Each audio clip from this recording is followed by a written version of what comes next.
Good morning, good afternoon, good evening, wherever, whenever that you may be tuning in. This is Yonks, and this is yet another office hours for AI Agents.box, our 18th office hours here on day 21 of our 180-day live stream sprint and marathon.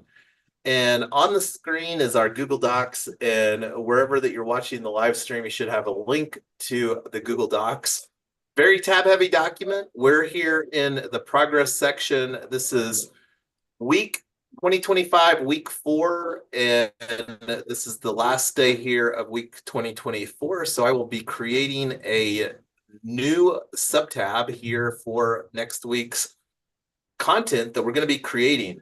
And anyway, just scrolling through this document here, and our office hours is really designed to be informal where people can ask some questions. And if there's not any questions that come up, then we're just going to keep on building. We biddle in public, and we'll always talk about our FELG culture, love our FELG culture, fun, earning, learning, and giving. And you can see here, no details on the agenda and timeline, but one thing that I do want to talk about is a POAP. And I want to thank Ernest for creating a POAP for tonight. And I don't know if this would be a good time, Ernest, for you to share the secret word, claim word, if anybody's watching. We can also share that again towards the later half or towards the end of our broadcast for people that may be watching on the live stream. Yes, you can open up your poapp.xyz app on your phone.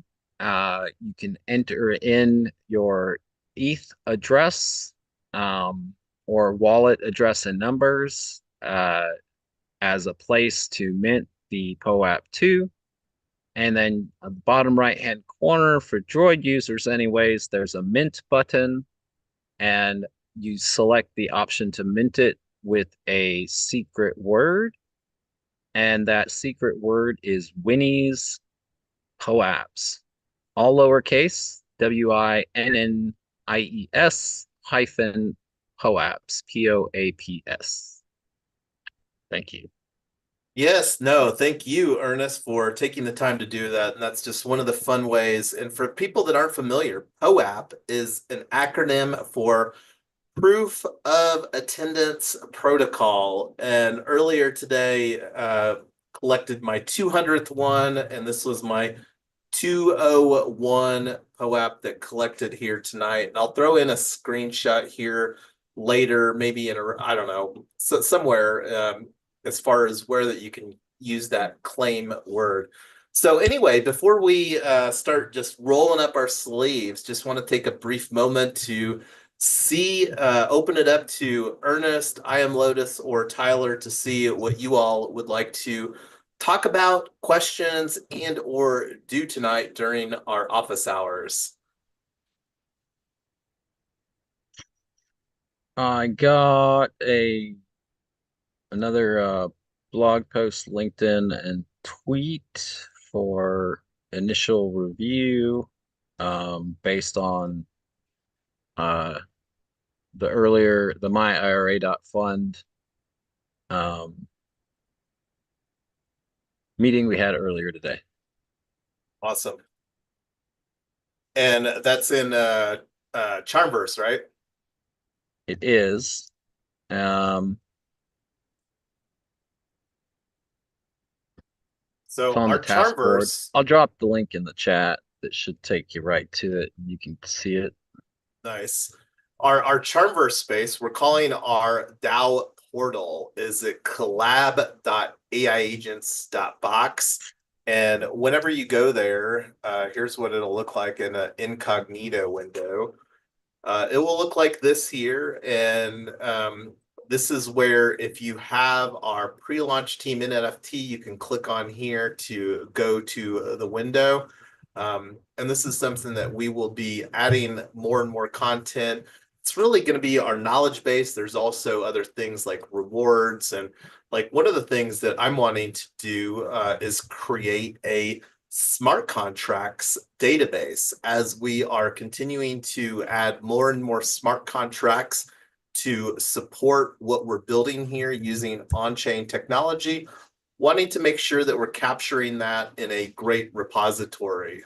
So for now, I'm just going to click on a little plus here, add a page inside AIagents.box, and it's going to be a database. And we're going to call this a smart contracts database. Smart contracts database. And this is a Charmverse database. And let's see, new database here. So it looks like they had some templates in Charmverse. So this is where we can really just start to play around with the records and whatnot. So going to create a new, we're going to call this the, let me just actually go here to the window, and I'm going to add the browser profile. Let me just do it over here so you all can see. So one of the things that I do is I have a browser profile for AIagents.box, and let me open up a new window. So here is our founding member NFT, I believe. Let me see here. I think that's the old one. Let me just go to unlock protocol. So unlockprotocol.com is the smart contract built specifically for memberships and subscription NFT. And we do have a membership for AIagents.box. We're really wanting it to be a very low barrier of entry here. And let me make this a little bit bigger. I don't know if there's a way that we can delete this smart contract, but maybe I can transfer the agent or the controller to some burn address. Not that important right now. That's just some of my OCD or CDO coming out. But you can see here where we've minted 4 founding member NFTs, and going to the dashboard of that, you can see who the 4 people that have collected our NFTs. And this is the, I'm just going to copy this right here, AIagents.box, and throw this on the title. And let's add a property. Let's see, multi-select. We're going to call this, and I don't know if we can, let's call it, I don't know, source, platform. I don't know what a good word is for this. And let me see what the options are. We're going to call this unlock protocol. And I don't know if I want multi-select. Let's change the type to just select. Select. Change property. And we're going to call this platform. Change property. So let's call this a description, text, purpose. Let's add another property, select, and let's move this up here.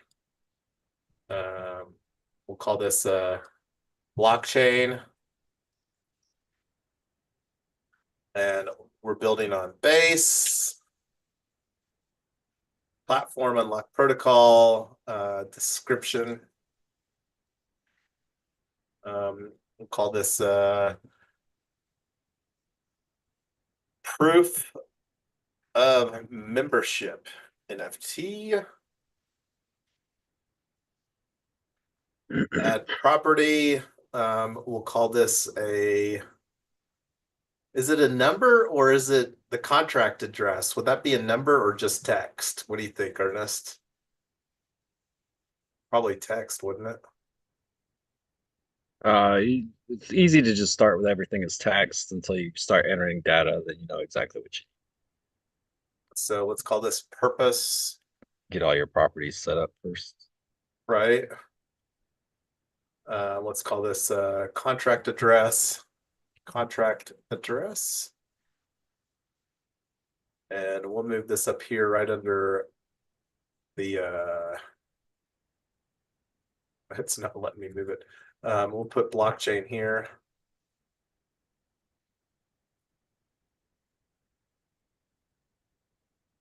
Okay, so let me grab the contract address over here, and that'll be copy and paste. Contract address.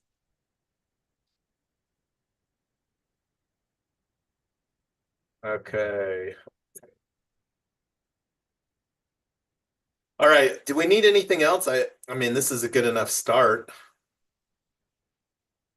What else do you think we need on this, Ernest?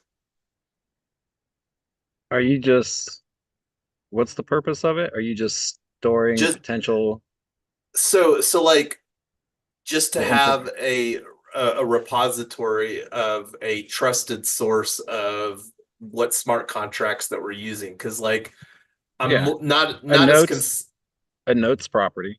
And then is that something though that we should put down here, like in the body instead of in the database properties though? if you're Like, doing it right, so you use just the properties. You use, if you want to add tasks as it's going through like some kind of like progress stage, then that's great to store stuff down there. But if you're just, if you imagine a Google spreadsheet is just this, but without the bottom web page stuff, it's just your properties. So you want the smart contract, you want who created it, you probably want when it was created, and then by who it was created, as properties. so date, person, and real quick, I see a new person in the waiting room. So I'm gonna go ahead and admit, Yeah. it's Maddie. Or is anybody familiar with Maddie? Nope. Okay. Nope. And you might even want like the project that it's associated with. Oh, I might have waited too long to admit them. Oh, there Oh, we go. Hello. good evening, Maddie. I'm not sure if I'm saying that right. Welcome to our office hours. So we're just working on creating a smart contracts database in our Charmverse for AIagents.box. So let's see. Let me change the creation date. Creation date. Person. Put myself on that. And should I call this point of contact or POC? It's good enough. POC. All right. Well, that's good enough. I'm more interested on this. Not as concerned about like unlock protocol, but if we do use like splits.org at scale, like right now for our on-chain ambassadors, and I think I've got this in another window here, is already got a decent amount of splits. And the mutable splits don't show up because they're not really, there's no controller on the immutable split. So this is like the split that is mutable. And let me see here. Bring this off the window. So let me create, close this one. Let's see how this looks here in our database. So let me see about moving this over here. POC. Let's just do a new, no templates. New, and we're going to call this, I'm just going to copy and paste this into blockchain base platform splits.org. Purpose, split payouts on any content from blog paragraph .xyz contract address is right here. Creation date. I don't know if I have that. Not too worried about that right now. Put myself as the POC on that. And I don't know if, yeah, actually, I'm going to put the POC as AI agents.box since that's the controller. And let me add a, I'm going to add a property. Mutable. Yes. And that's a, oh, it didn't save the mutable.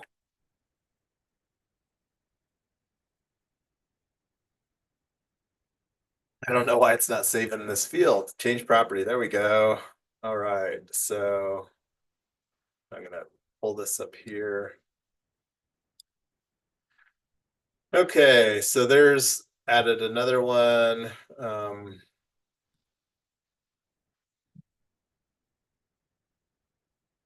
Kind of funny. It doesn't save the, and maybe, let's see, group source table properties. I don't know if we need to show all these properties. The blockchain purpose platform. I'm going to move the blockchain up. Platform, contract address. I don't know if that really needs creation date, mutable. Wonder if you can, do you know if you can wrap these fields? I don't know how much the how much this is similar to Notion. Notion, like Ernest, is a lot more flexible as far as the capabilities here. I'm not going to worry about that. Getting a good start here. Let me make this a little bit. I don't know how well the purpose will show up there either. So let me do another one real quick. I'll do one more, and then this is the splits. I think we paid this one out the other day. Yeah, distributed 1386. This one, I don't even know. Yeah, I'll throw it in here just for, it probably won't be used again. I'm not going to unpack why on that, but platform, splits.org, purpose, on-chain ambassador for Yonk's team.eth, contract address.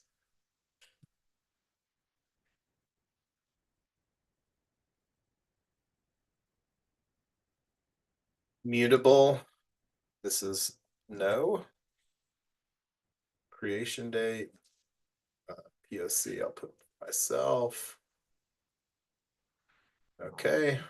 So we got 3 entries. I'll work on doing the others later. And I'm not sure how much the title of these, it might be better to use a little different title. I guess can put it over there. And let me see if this is a share, publish. I don't think this is live. Okay, it is live. Maybe every subpage is live under aiagents.box. So let me just throw a link in here for you all on the live stream if you're curious to check this out to see how it looks.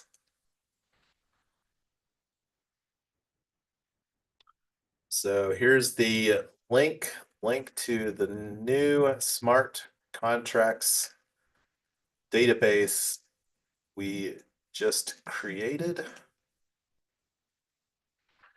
One that I do want to put on here real quick, though, is our safe multi-sig, which we, let's see, I'll just go here to app.safe.global. And this is the safe.aiagents.box. And look, we have a little bit of money in there. So we'll go to the Ethereum one's not activated yet, but we do have a little bit of funds. I think that was the split that we did from the other thing. So let me just throw in here in our smart contracts database, we're going to do a new, and this is going to be a safe multi-sig. I'll just put safe.ai agents box.eth. Um, maybe I should have blockchain be a multi-select. Let me change this to a multi-select. Select, multi-select, change property.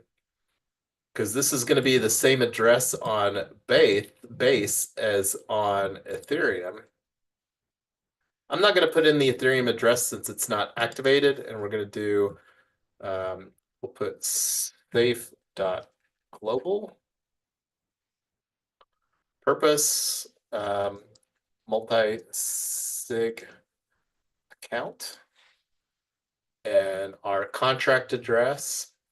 And safe, if you're not familiar with safe, is the leading and the big value proposition with safe is that you get a nice GUI. And one of the things that I think that we should unpack is like some of the safe apps, not necessarily for AI agents.box, but we're likely going to be using safe as our version, our phase 0 alpha phase and beta phase for my IRA.fund. So there's the smart contract address, and I'm going to put in here mutable, not applicable,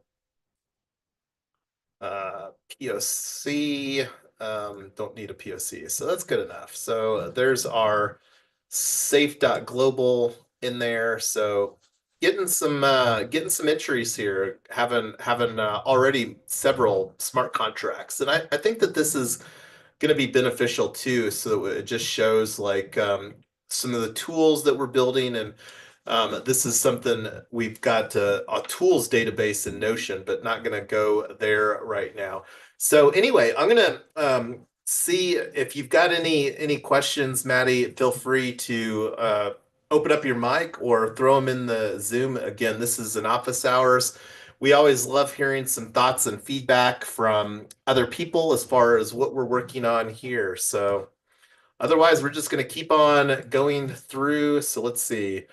I'm going to add a created our smart contracts database in Charmverse. And let me get that link again.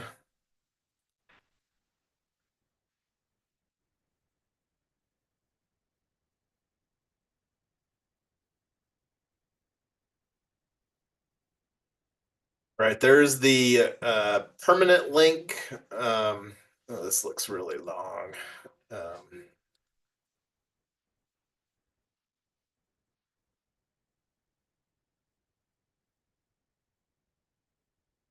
Pick off the extra things. I don't think it needs the extra stuff. Let's see. Let me open this in an incognito window. So there's what our database looks like on incognito window to people that aren't logged into the Charmverse. So I'll probably make the purpose column a little bit longer here, just for visibility's sake. I don't know how long it'll let me extend it. It might not let me extend it. Anyway, good enough because I think it will good enough. So anyway, let's see. What's some other things that we should jam on here? Started talking about a stable coin. We've been talking about creating our own stable coin within our ecosystem. That was something that was having some side conversations with. I don't know if it really bubbled up during the previous My IRA fund office hours that we held earlier today. But I think that with where we're at, it would probably make more sense. And this is, again, something that Ernest and I were talking about, because the opportunity for us to not pivot later to a stable coin and really looking to create just an ecosystem stable coin, not one that has liquidity, where you can swap it on a DEX for a token or for a coin or something like that. But I think that it would be easier to get that created sooner than later, especially with some of the funds that we're planning to launch here within our ecosystem in 2025. But let me see if I have a window open talking about Superfluid and their super token. So I do. Let me bring this on screen here. So this is the docs for the I super token Superfluid at superfluid.finance. We are planning to implement Superfluid as far as streaming payments within our ecosystem, or streaming money is probably more accurate, because when you think about like our investment club that we're wanting to, we've already pre-launching We Own Club of Colorado and wanting to contribute the members of that investment club $100 on a monthly basis, or more if they would like. And one of the things that we are working on creating AI agents for is myira.fund. And the easier that we can make this and the less transitions that we have to make. And I don't know, here, let's see, book a demo. Let me see what this looks like if this goes to Airtable contact form. So I'll fill this out later. I'll go ahead and put that on there. It's not a Calendly, so that's something that they probably use a little bit of discretion instead of just letting somebody book a calendar. But from what I understand, the way that I understand is, like, for example, we've been talking about using USDC. We've already configured like the Unlock Protocol app that we just configured or added to our smart contracts database is currently using USDC. And the thoughts are, the more that we can potentially use, and I'm not saying right now it makes sense to update our smart contracts there to use, because we don't even have our stablecoin created. And I'm not sure what the I in front of this is, I super token, but this is something that I think that we should start having some conversations around. But anyway, I'm going to stop talking and see what everybody else's thoughts are around having more conversations about creating a We Own stablecoin for our ecosystem here in February or March of 2025.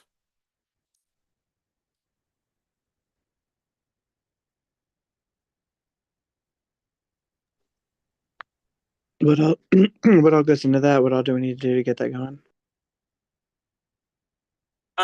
I think that it would be just understanding what the configurations are for the smart contract, because that's something that we would definitely need to create a smart contract for. And right now we're planning to do it on base, but like you think about somebody coming into our ecosystem, like the opportunity to set up a functionality where instead of somebody coming in with USDC, buying USDC, the opportunity for them to potentially buy our stable coin using our DApp, for example, is kind of the thoughts of what that may look like. And we're also planning to implement account abstraction. I'm not sure.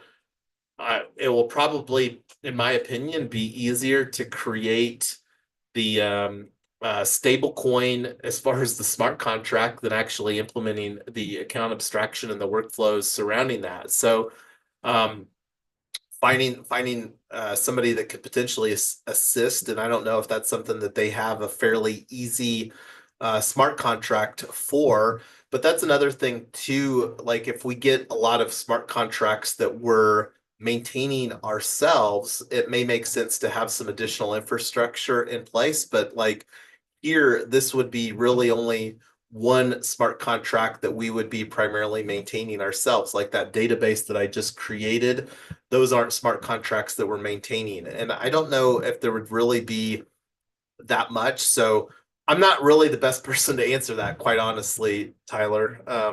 I think that it's something that we should have some conversations with. And I don't know what the development work would be on that. I don't think that it would be that much, but like my belief and expectations are the liquidity, like external liquidity, is a much more complicated dynamic.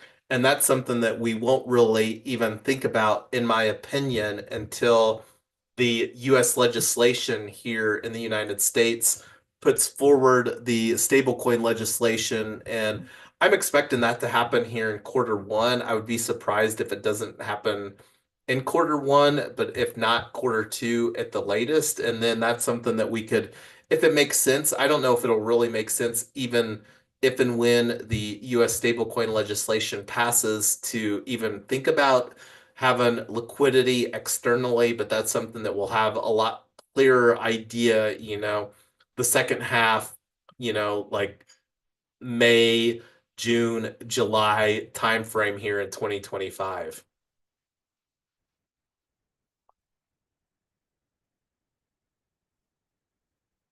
So I'll put on here a stablecoin. Let's have more conversations about this with superfluid.finance to understand what may be involved for us to create an internal ecosystem stablecoin. Internal, i.e., no external liquidity. All right. So one of the things we have been talking about is creating some content. And my IRA.fund, as you all know, is the highest priority on creating some content, or launching, as far as a AI agent or an AI agent brand. And one of the things, I'm not an expert on keyword research, but like one of the things that Tyler and I have been looking for is a crypto IRA. So understanding, like doing a Google search for crypto IRA, and then like doing some content analysis. Like I Trust Capital is positioning themselves as the #1 crypto IRA retirement platform. And just taking a look over here, and whatever I Trust Capital did, they're at the top of the fold. You've got 3 search results on, the top of the fold here. Uh, Coinbase, Investopedia, and I Trust Capital. And Investopedia is a content juggernaut. They have an immense amount of content on their website. But whatever I Trust Capital has done, they've done a great job with the content on their website.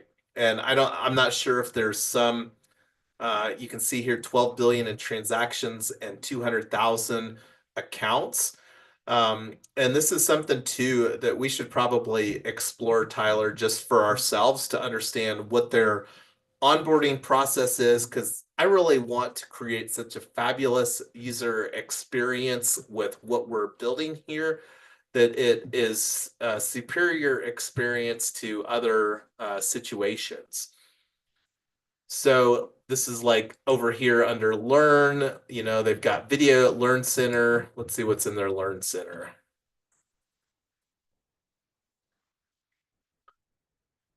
So recent articles. So here they even talked about, the Trump meme coin and what is tokenomics. We've had some conversations around tokenomics, and just different content that people may be searching for.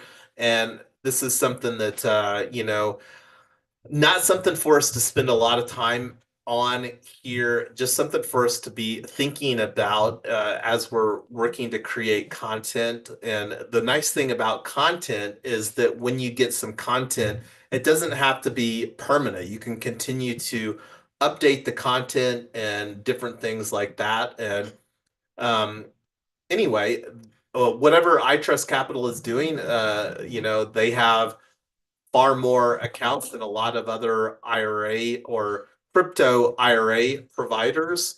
And but anyway, I'm going to stop talking and let you all chime in some thoughts as far as content surrounding um, what we could potentially think about.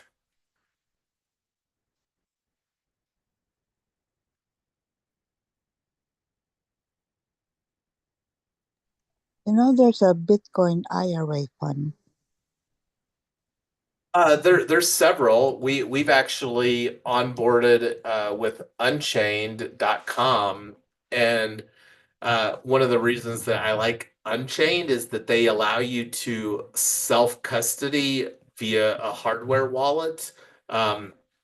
We've also Tyler and I are currently customers of Alto IRA, so we're very familiar with Alto IRA. And I want to thank here real quick Tyler for taking the time. How many reasons, Tyler? What's that number that you said our transaction fees have been with Alto IRA? It's around 5,700, Say that again. like $5,700. So in the last 2.5 years, we've spent $5,700 in transaction fees at 1% on the buy side and the sell side since we've had an account with Alto IRA since August of 2022. So that's 5,700 reasons, and we're not expecting to create a zero fee or cost dynamic. But understanding, like, and this is one of the things I haven't looked at iTrust Capital to understand what their big value proposition is. And this is something that we can potentially assess on who shows up as crypto IRA solutions. But There's go ahead, Tyler. Yeah, one other thing besides the fees. So Coinbase is the back end of Alto IRA, and one of the challenges is that Coinbase tends to use an allow list versus a block list. So for whatever reason, the DSO token, decentralized social token, got delisted at some point. We were in it at like $9, and when they delist it, and this was me not paying attention. I thought you could redeem it, but you just couldn't trade it or sell it or whatever. They just freeze it, so you can't pull it out, you can't trade it, you can't sell it, you can't whatever. So I thought, oh, this token must be worth zero by now. So I looked at it, it's like worth like $18 or $19. So that's pretty frustrating. That Coinbase, and there's an article Brian Armstrong just published the other day. So we really need to kind of rethink who we allow to be on the allowable list. Maybe we should just transfer to a block list if something is a scam or a whatever. And that's pretty frustrating. I've got something, we were in it. I can't remember what we bought it at, but when they froze it, it was at $9. Now it's at 18, and I can't do anything with it, and it's just sort of frozen there forever. And I can't transfer it out to another exchange. I can't do anything with it. It's just frozen. So You're that's one you're more not the only frustration we're part. trying to Look, solve. look here, Tyler. I just pulled up Coin Market Cap. DSO, my coins are stuck on Coinbase Exchange. You guys need to work with Coinbase and let us move our coins into the native DSO wallet. Better off staking instead of having them stranded. And that was from Decentralized Social, probably the official account on that. So we're not the only person that has DSO coins stuck on Coinbase Exchange. And this is one of the reasons that, in my opinion, there wasn't a good reason that it got delisted. I don't know what the reason was. That's another thing. You can see it's not like DSO has 167 million market cap. I'm not sure what caused the number go up here more recently, but that's something that we should definitely follow up with, and that's one of the more negative things that I'm a little frustrated with as well. But I think that there's a good opportunity for us, Tyler, to go through and have some conversations and be intentional about looking at the process for some of these crypto IRA. The biggest thing that we're wanting to do with is to have more access to DeFi than what we have. We're not just wanting to use to do swaps like on with the Coinbase backend because we already have access to do that through Alto IRA. Like one of the ways that you can use digital assets is by setting up liquidity pools. And that's a very different aspect of establishing a liquidity pool. Then that's not the sort of thing that you can do just by having access to, swapping tokens on a centralized exchange. Setting up liquidity pools is another, a more advanced DeFi skill and topic that we're hoping to have some access with this My IRA fund that we're looking to create. So anyway, going back to the ideas for creating content, and I'm gonna put on here a little sub bullet for us is that Yonk's team should explore the onboarding process with various existing crypto IRA providers and document their experiences via blog, via content. And then that'll also, amplify our knowledge as far as what other service providers are providing services to this niche. All right. Well, looking at the time, always want to be thoughtful of everyone's time here. We've got 4 minutes left. Do you, Ernest, So or go ahead, Ernest? yeah, so I dropped a link to the upcoming blog post and paragraph that you can preview. It's generated from today's Google agenda in Google Docs. And I think so this is essentially written from the point of view of Winnie as being an experimental secretary. So she's reporting on that specific meeting, but also it weaved in her own narrative, which makes it a little interesting to catch up on the 180-day challenge sprint that we're in. And I've done other blog posts that I've posted on my media that was more research focused as well. I got like a list of like 13 different types of content that themes out frames out the kind of main topic for blog posts to get, because you don't need just one topic to write about. You need a schedule and a calendar that you're posting. Monday, we're posting a research. Tuesday, we're posting something light. Thursday, we're posting tools, on and on and on. You need a schedule, not just. Yeah, when you're talking about a schedule, you want to shed more thoughts on that? Yeah, so essentially you do at just one tools update, one research, one tasks, two tasks updates a week, two tools, and two researches. That's just three different styles that gives you 6 days a week.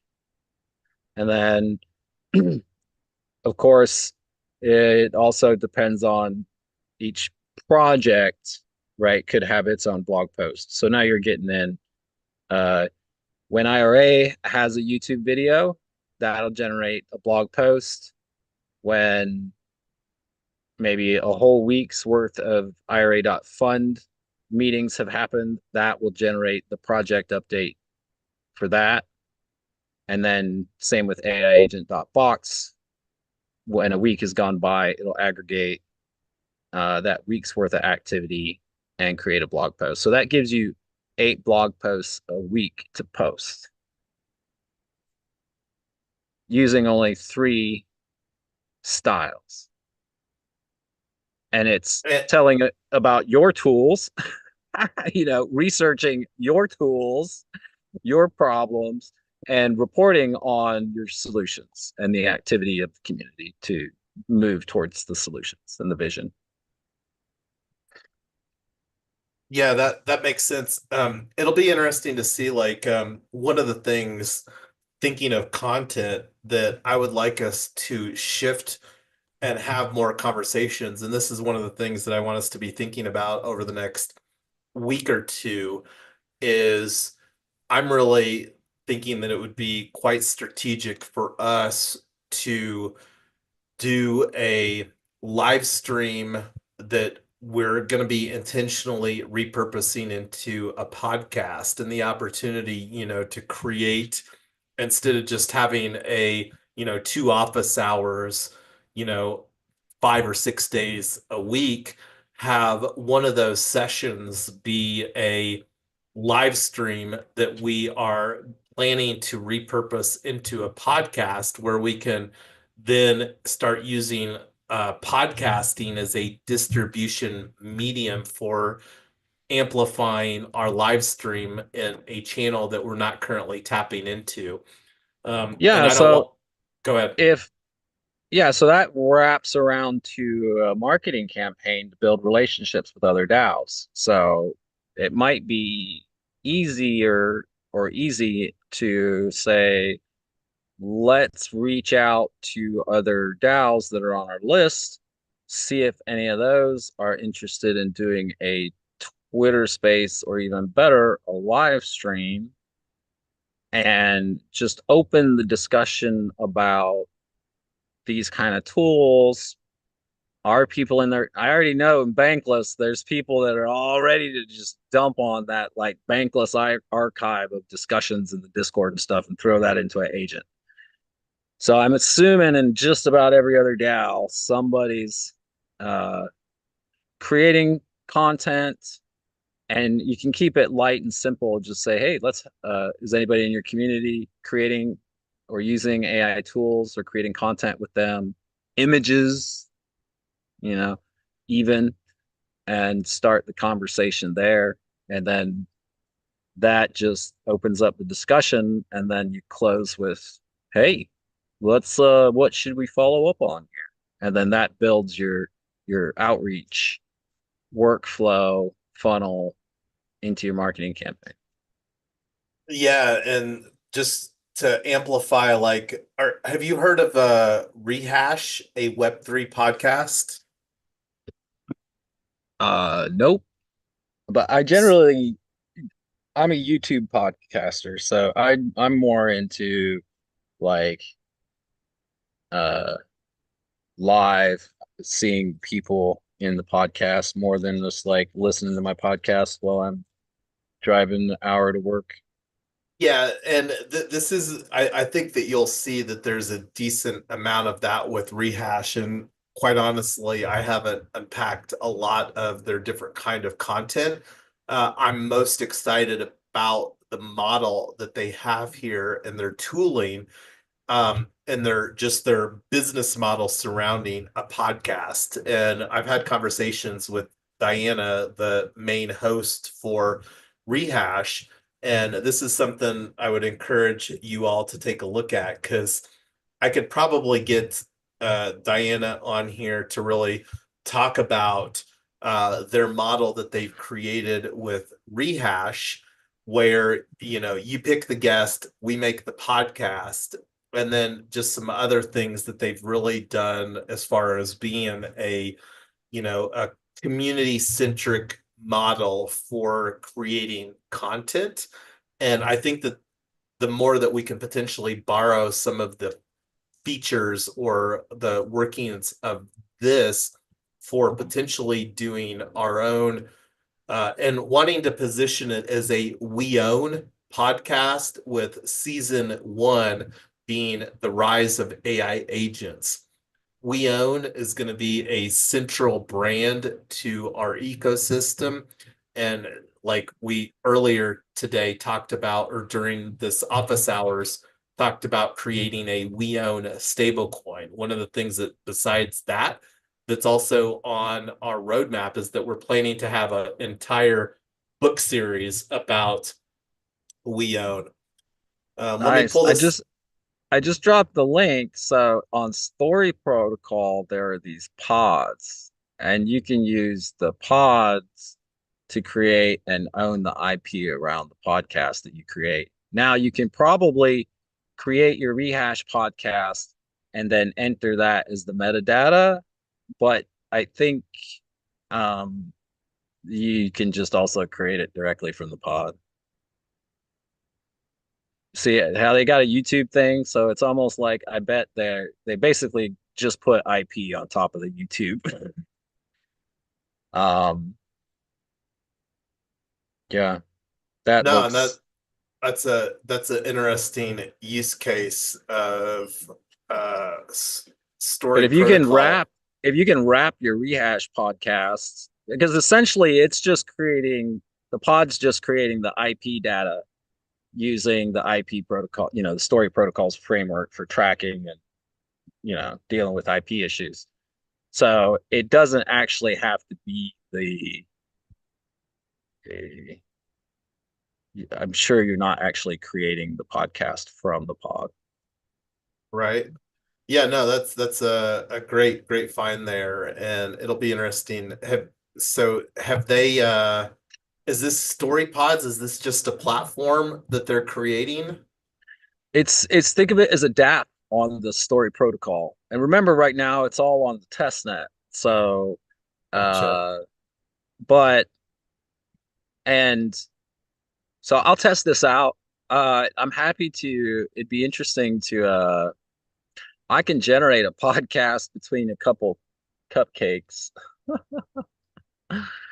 One thing that I do for generating podcasts is use Notebook LM to create those deep dives, that are only like 5 to 10 minutes, not really much of a deep dive, but it allows you to create a podcast. You can usually get a good 5, 6 minute audio summary. So again, I'm just drawing from the meeting notes or in the transcripts to provide the information for the Notebook LM to dialogue about the meetings we've been having, and that can create the backlink kind of stuff initially. And so now we have 8 blog posts and a um whatchamacallit, a podcast. So 9 content pieces generated already from just your live stream content. Yeah, we'll have more conversations. I'll float this too by Diana from Rehash to see if they've looked at story pods, but that could be and something for us as we're looking to lean into story protocol with what we're building as far as doing an IP layer for our AI agents at scale. So very early on the conversations. Looking at the time, we're already 8 minutes past the hour. So on that note, I'm going to stop my screen share and let you all chime in some final thoughts before we bring this to a close tonight. Real quick before I stop the screen share, I'm going to bounce over here to our AI agents box, our link tree, and our event that we've got scheduled for tomorrow is iLocal FYI, our working group. And I'm hoping to have Trisha, the Regenerosa Collectivo that we went through the other night. Hopefully she'll be able to join here to talk about Regenerosa Collectivo that I nominated their project via the upcoming Giveth quadratic funding round. So this could be a fun, and we're just going to continue like we do here to chip away. We just recently rebranded from Invest Local to iLocal FYI, and iLocal FYI is our sister public goods within our ecosystem.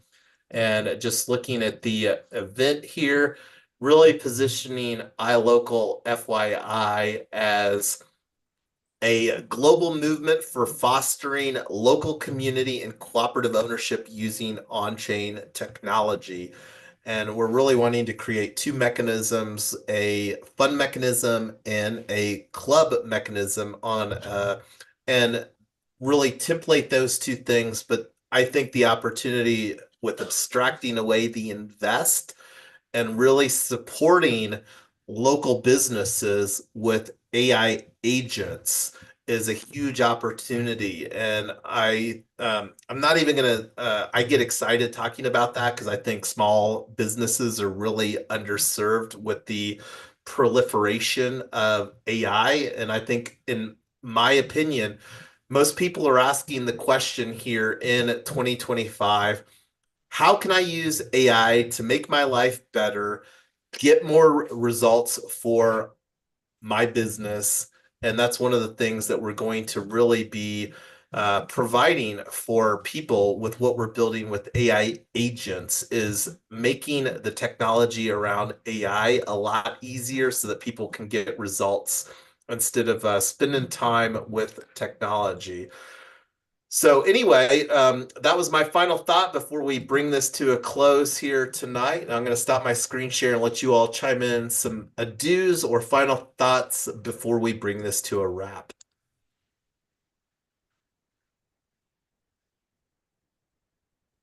Thank you for all your hard work, you and Ernest. We're just here trying to learn, but thank you guys. You're welcome, And Piggy. yeah, well, I assure you, I am having fun. And one of the things that I will say, when work and play come together, that equals flow. And the focus around AI agents box here with this 180-day live stream challenge is really amplifying clarity, because one of the beliefs that I have is what you focus on grows. And I hope everybody can embrace that because it's very true. And, there's either positive or negative, and there's not that much in between. And this is where we're wanting to create more ownership for people using technology. And as a lifetime technologist, I've never been more excited about a technology evolution than what I'm seeing by bringing ownership through AI agents for people at scale so that we can really create better technology solutions for ourselves in the coming decades.